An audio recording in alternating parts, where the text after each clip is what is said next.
ఉన్న బంగారాన్ని విడిపించి ఆ రోజు ఆన్లైన్ రేటుకే మేము కొంటాం. Sharma gold company.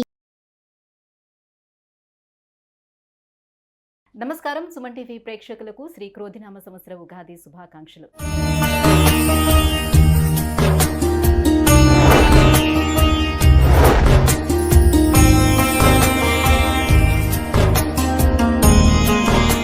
ఈ క్రోధినామ సంవత్సరం ద్వాదశ రాశుల వారికి ఎలా ఉండబోతుంది, అలాగే ఈ సంవత్సరం మొత్తం మీద నవగ్రహాల స్థితిగతులు ఏ రకంగా ఉన్నాయి అనే విషయాన్ని తెలియజేసేందుకు మనతో పాటు ఉన్నారు జ్యోతిష్య రత్న, జ్యోతిష్య చక్ర వైభవ నిపుణ డాక్టర్ రాళ్లపల్లి రవికుమార్ గారు.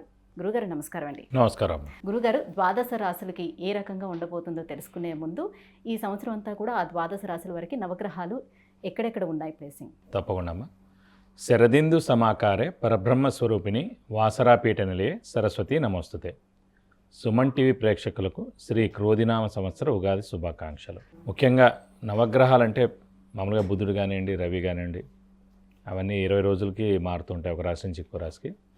అలాగే శుక్రుడైనా 20 రోజులు మారుతాడు, కుజుడు 45 రోజులు, రవి నెలనాడు. కాబట్టి ముఖ్యంగా మనం తీసుకోవాల్సిన గ్రహాలు మటుకు 4 అండి. ఒకటేమో గురు, సంవత్సర కాలం అక్కడే ఉంటారు కాబట్టి. రాహుకేతులు ఏడార్థానికి ఒకసారి మారుతారు కాబట్టి.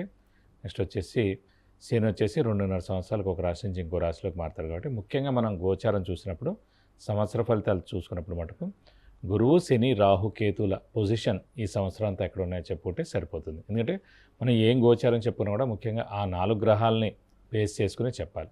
ముఖ్యంగా గురువు వచ్చేసి మనకి 1/5/2024 నుంచి వృషభ రాశిలోకి గురువు సంచరిస్తాడు. సో గురువు అక్కడ ఉంటాడన్నమాట ఈ సంవత్సర కాలం వృషభ రాశిలో.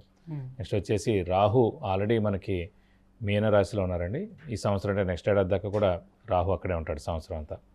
కేతు వచ్చి మనకి కన్యా రాశిలో ఉంటారు సంవత్సర కాలం అంతా. ఇంకా శని వచ్చేసి ఆల్రెడీ స్వస్థానమైన కుంభరాశిలో స్వస్థానంలోనే ఈ సంవత్సరం అంతా ఉంటాడు. ముఖ్యంగా మనకి అందరూ అంటారు గురువు అంటే మామూలుగా గురువు మారుతూ ఉంటాడు, డేట్స్ ఎలా తెలుసుకోవాలని. సాధారణంగా ఎందుకంటే గురువు ఇంపార్టెంట్. ఎందుకంటే దైవబలం, దైవానుగ్రహం సంబంధించిన అది గ్రహం వచ్చేసి గురువు. ఎలాంటి శుభకార్యాలు జరిగినా, అంటే ముఖ్యంగా ఒక చిన్నపిల్లాడు 10th క్లాస్ ఎగ్జామ్ పాస్ అయ్యాడు, అయితే ఇంటర్లో చేరుతున్నాడు అడ్మిషన్, అంటే ఇంజనీరింగ్లో చేరుతున్నాడు, అంటే మాస్టర్స్ చేస్తున్నాడు, అయితే మెడిసిన్ చేస్తున్నాడు. అలాగే ఉద్యోగం, ఫస్ట్ ఉద్యోగం, ప్రమోషన్, అలాగే గృహం, వాహనం, వివాహం, సంతానం, ఇవన్నీ కూడా చేరాలంటే కనుక గురుబలంతో సాధ్యం. అంటే గురువు ప్రతి సంవత్సరం ఒక రాశిలో ఉంటాడన్నమాట. కాబట్టి ఆ గురువు ఆ సంవత్సర కాలంలో ఆ రాశుల వాళ్ళకి 2వ స్థానంలో ఉన్నాడా, 5వ స్థానంలో ఉన్నాడా, 7వ స్థానంలో ఉన్నాడా, 9వ స్థానంలో ఉన్నాడా, 11వ స్థానంలో ఉన్నాడో చూడాలి. సో 2, 5, 7, 9, 11 స్థానాలు శుభ ఫలితాన్ని ఇస్తాడు గురువు. సో మన రాశి నుంచి ఎక్కడైతే ఉంటాడు.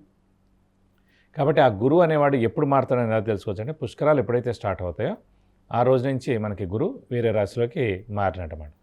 సో ఈ సంవత్సరం నర్మదా నది పుష్కరాలు స్టార్ట్ అవుతున్నాయి, అది కూడా 1 మే నుంచి స్టార్ట్ అవుతున్నాయి. కాబట్టి 1 మే నుంచి గురువు వృషభ రాశిలోకి ప్రవేశించి సంవత్సర కాలం అంతా అక్కడ ఉంటాడు.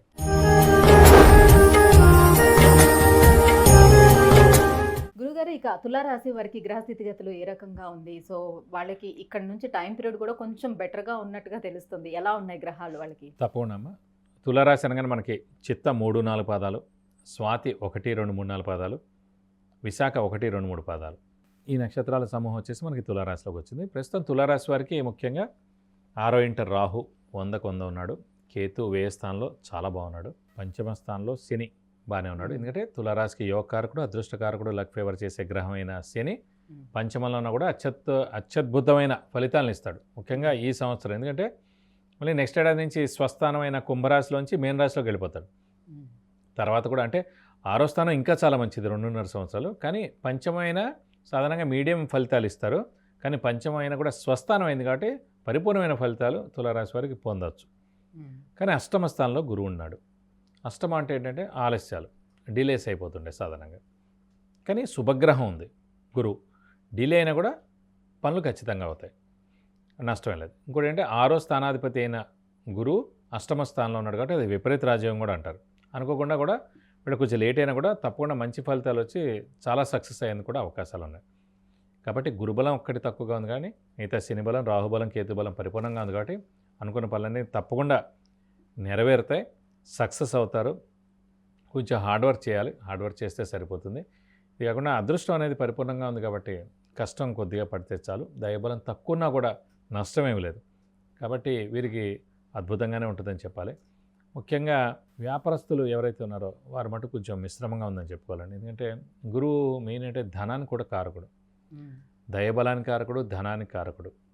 కాబట్టి ధనకారకుడైన గురువు అష్టమంలో ఉన్నాడు కాబట్టి ముఖ్యంగా మనం వ్యాపారం చేసినప్పుడు ధనం కోసమే మెయిన్గా, అంటే లాభాల కోసమే చేస్తాం కాబట్టి లాభం అనేది తక్కువగా ఉంటుంది. అందుగురించి అంటే కొత్త వ్యాపారం స్టార్ట్ చేయకూడదు, అలాగే ఎక్స్పాన్షన్కి వెళ్ళకూడదు. ఉన్నది ఏముందో అది జాగ్రత్తగా చేసుకుంటే సరిపోతుంది. అలాగే క్రెడిట్స్ కూడా ఎక్కువగా ఇవ్వకుండా ఉండడం ఉత్తమం. మిశ్రమంగా ఉంది కాబట్టి మిశ్రమంగా చేసుకుంటే సరిపోతుంది. నెక్స్ట్ ఏడాది నుంచి అత్యద్భుతంగా ఎలాగో ఉంది, గురువు భాగ్యస్థానంలో ఉన్నాడు కాబట్టి. తర్వాత దశమస్థానం, తర్వాత లాభస్థానం. సో తులారాశి వారికి మూడు సంవత్సరాలు గోల్డెన్ పీరియడ్ నెక్స్ట్ ఏడాది నుంచి. కాబట్టి ఈ ఒక్క సంవత్సరం కొంచెం గురుబలం తక్కువగా ఉంది కాబట్టి వ్యాపారస్తులు కొంచెం ఆచితూచి మెలిగితే మంచి రిజల్ట్స్ వస్తాయి. విద్యార్థులు ఎటువంటి పరిహారం పాటించాల్సి ఉంటుంది? గురుబలం తక్కువగా ఉంది కదా, వాళ్ళు ఎలా? విద్యార్థులకి ఒక్కటే అదృష్టం అని చెప్తానండి. అష్టమ స్థానంలో గురువు ఉంటే తల్లిదండ్రులకు దూరంగా ఉండి చదువుకుంటారు. సాధారణంగా మన జాతకంలో కూడా లగ్నం నుంచి అష్టమ స్థానంలో గురువు ఉంటే కనుక తండ్రికి దూరంగా ఉండి చదువుకోవడం, అంటే హాస్టల్ కానీ అంటే మంచి యూనివర్సిటీలో ఎక్కడైనా వస్తే కనుక ర్యాంక్ రావడం ద్వారా వేరే స్టేట్ వచ్చిందనుకోండి, వేరే ఊరు వచ్చినా కూడా వెళ్ళాలి కదా మనం, అలాగా. సో దానికి అడ్వాంటేజ్ అయింది కాబట్టి అందుకే నేను విద్యార్థులకి సువర్ణావకాశం. వాళ్ళకి ఖచ్చితంగా మంచి ర్యాంక్ వస్తుంది, మంచి యూనివర్సిటీలో సీట్ వస్తుంది, ఫారెన్లో కూడా వచ్చేందుకు అవకాశాలు ఎక్కువగా ఉన్నాయి కాబట్టి సంవత్సర కాలం పాటు వారు ఖచ్చితంగా వెళ్తారు, ఆ మంచి ర్యాంక్ సాధిస్తారు, ఆ సీట్ పొందుతారు, ఖచ్చితంగా యూనివర్సిటీలో వాళ్ళు చదువుతారు. కాబట్టి విద్యార్థులకి సువర్ణావకాశం అని చెప్పుకోవాలి. అష్టమంలో ఉంటే అల్టిమేట్ అండి, ఏం ప్రాబ్లం లేదు విద్యార్థుల విషయంలో మటుకు. గృహయోగం అది ఏమైనా ఉందా వీళ్ళకి? ప్రస్తుతం గృహయోగం లేదండి. అష్టమ స్థానంలో గృహాన్ని ఇవ్వడు గురువు, ఖచ్చితంగా మనకి భాగ్యస్థానంలో ఉన్నప్పుడే ఇస్తాడు. అలా లేదంటే చతుర్థ, నెక్స్ట్ ఏడాది గ్యారంటీ, లేదంటే చతుర్థ స్థానం. సో 12 సంవత్సరాల్లో 2 సంవత్సరాల మటుకు గృహయోగం అనమాట. సో ప్రస్తుతం మటుకు లేదు, లేదనే చెప్పుకోవాలి. గురుగారు ఇంకా ఎటువంటి దైవారాధన చేసుకుంటే మరింత యోగ్యదాయకంగా ఉంటుంది వీళ్ళకి? ముఖ్యంగా తులారాశి వారు ప్రస్తుతం గురుబలం ఒక్కటే తక్కువగా ఉంది. ఎందుకంటే రాహు 100 ఉన్నాడు, కేతు 100 ఉన్నాడు, శని కూడా బలం బాగున్నాడు. సో గురుబలం లేకపోతే ఏమవుతుందంటే ముఖ్యంగా శుభకార్యాలు చేయలేరు, శుభకార్యాలు జరగవు. అలాగే ఒక వాహనం కొనలేం, ఒక బంగారం కొనలేం, ఒక మంచి ఇంటికి వస్తువు కొనలేం, అలాగే వివాహం చేయలేం, వివాహం జరగదు, సంతానం కలగదు, అలా అన్నీ కూడా డిలేస్ అయిపోతాయి అన్నమాట. సో అలాంటి గురువు అష్టమంలో ఉన్నాడు కాబట్టి గురువుకు సంబంధించిన పరిహారాలు చేసుకోవాలి. ప్రతి గురువారం ఉపవాసం ఉండడం, ప్రతి గురువారం దత్తాత్రేయ స్వామి టెంపుల్కి వెళ్ళి 41 ప్రదక్షిణాలు చేయడం, అలాగే వీలైతే కనుక గురువుకి 16,000 సార్లు జపం చేయించి శనగపప్పు కేజీంపో ఒక ఎల్లో లుంగి మరియు 1000 రూపాయల వర్త్ గోల్డ్ ఐటెం దానం ఇస్తే కనుక దోషం మొత్తం తొలగిపోయి మీకు అన్ని విధాలా మంచి చేకూరుతుంది. గురుగారు, తులారాశి వారికి ఈ క్రోధినామ సంవత్సరం ఎలా ఉండబోతుంది ఏంటనే విషయాన్ని తెలియజేసినందుకు ధన్యవాదాలండి. నమస్కారం.